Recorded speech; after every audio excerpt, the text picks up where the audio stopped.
Okay, one from Anonymous. She's got the chance to invest in the company that she works for. Let's pretend you're a senior bod in a privately owned company. Chance to purchase a small percentage in that company comes up. If you had the money to invest, would you do it, or would you stick to your usual saving and investment plan?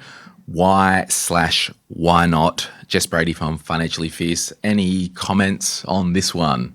Yeah, look, I think if you have conviction in the company, which hopefully you do because you're there and you work there, yeah, sure. I think it can be a really great opportunity. It also gives you skin in the game. So, you know, if you're working really hard and the business grows, that you're going to get a part of that as well.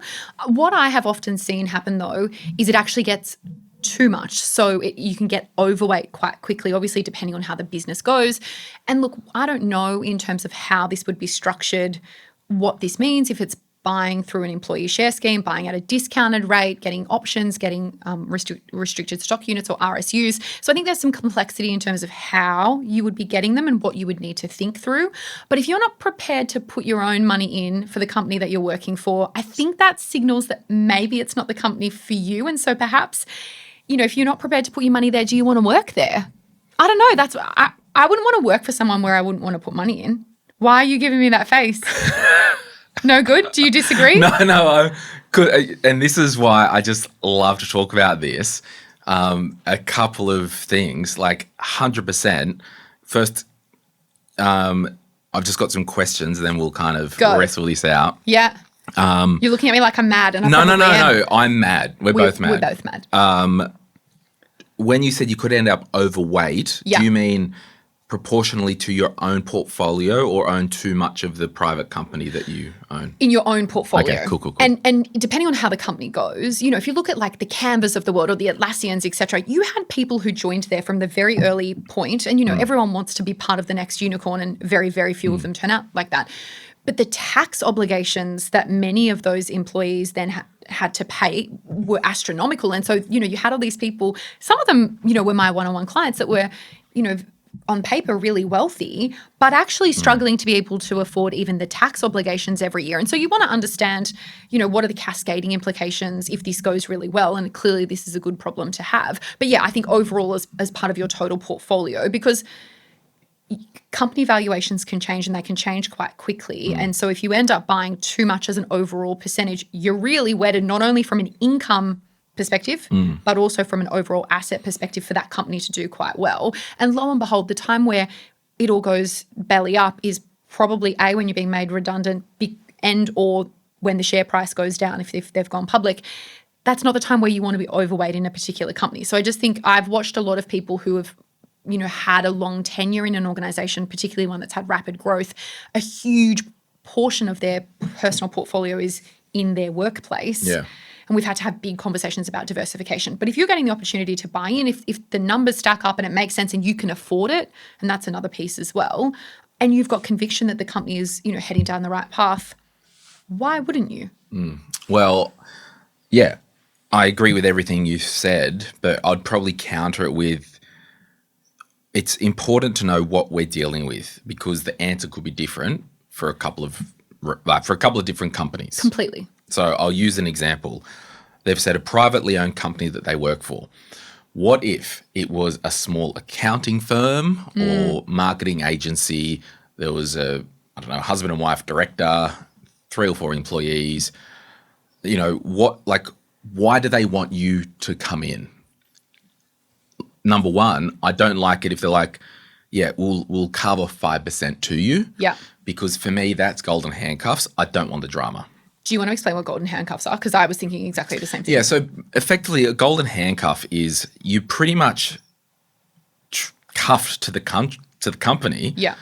And golden means money, basically. There's like a lure for you to stay. There's a lure for you to stay and buy in. And people feel trapped in that scenario. That's right. So if it was that situation, I'll just work for you, just pay me well. Yeah. I'll go home after work. If this doesn't work out, that's fine. I can just leave. It's, you know.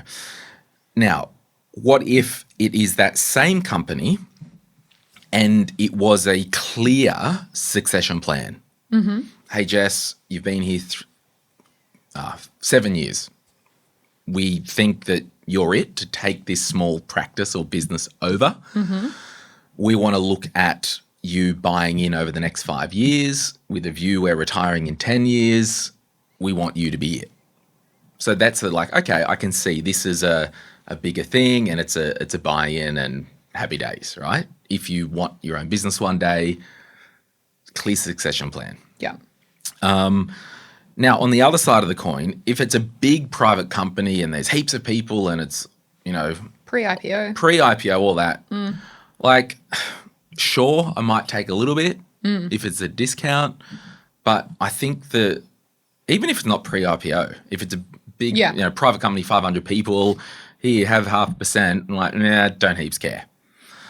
If it's Instagram and there's 13 of you and they're building this to, have future growth and go to town, yeah, I'll buy it.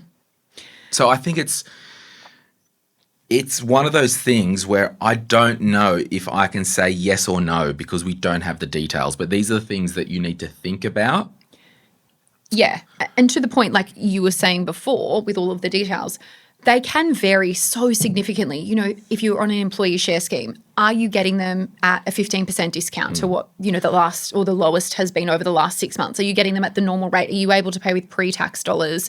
When are the RSUs going to vest? What is the vesting schedule? There's a lot of complexity that can come with these. So you want to read the fine print. Yes. Now, another thing as well, if they issue options, that's complex as well. Very. Because I'm not an accountant, but I might be half right. I know in Australia, I don't know if the law has changed. It was a big problem. You were taxed on the option when you received it, not when it was executed. And there's also a strike price that you have to understand as well. Yeah. So with all that, and then if we're buying into a company, well, what's it worth? So in a privately owned company, okay, what's the company worth? Can I get the financials, take it to my own accountant, get them to have a look at it? They've said it's worth $3 million. They want me to put $100,000 in. Is it worth this? Where have they got the valuation from? Yes, and the methodology. And we've seen this in tech stock. Like they've had insane methodologies over, the last 10 years. Yeah, because they're selling the dream. But a lot of them have come back a lot as well. So I guess stress testing, all of that. I mean, this question specifically is a small percentage in a company. So I hadn't thought of all the succession stuff that you were talking about.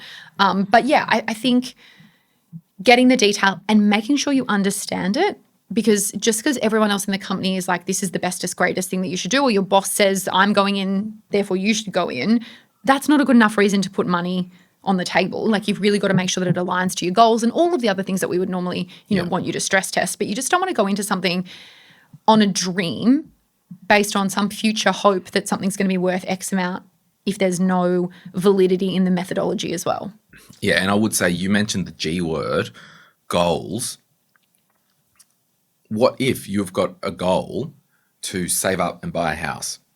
Then this is a trade-off to that. Yeah, what if you've got a goal, I want to pay off $20,000 of consumer debt? What if you've got a goal to travel for 6 months? Just because the opportunity is presented, you don't have to light your pants on fire and run around and full on, the world's ending, I've got to buy shares in this company I work for because I've had the option. Well, if you didn't wake up the day before going, I want to buy in one day, and they offer the next day, it doesn't mean you have to do it. So because you are literally making an investment. Correct. Now, what you could do in these situations, you could do a bit of sweat equity or something like that and have some type of bonus pool and say, look, if we get bonus, well, I won't take the hard cash, put it towards shares.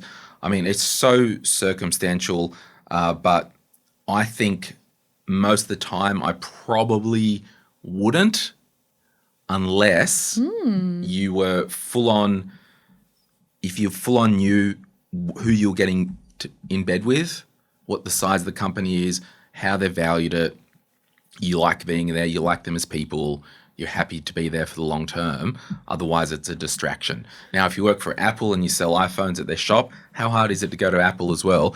You walk in and you're like, I just want to buy a cable. They're like, you need to wait here. We need to get 5 people and serve you and all this. Like, I just want to buy a cable. Anyway, so if you work for Apple and you get part of the share plan just for being there, sure, whatever, I'll take it. But if we're talking significant amounts of money, I'm literally going, okay. Are we doing this? I also would want to know, how do I sell these? Yeah, it's the liquidity events. Correct. Like if I leave the organization, what happens? If I want to sell them, if we're still private when I want to sell them, Yeah, is there a buyer? yeah, who's going to be able to buy them? How is that going to work? So yes, I definitely think that there's things to think through. I guess because I've just watched a lot of clients do it in that, and I was thinking, Yeah, but you are in that whole tech startup bubble. I was, in yes. Sydney. Yes. Where I live out in reality, where it's like a lot of small businesses, and which is all good. And it's such a spectrum. That's right. Yes. Yeah. So yeah, I don't know what this situation is, and I think between the two of us, lots of things to think about.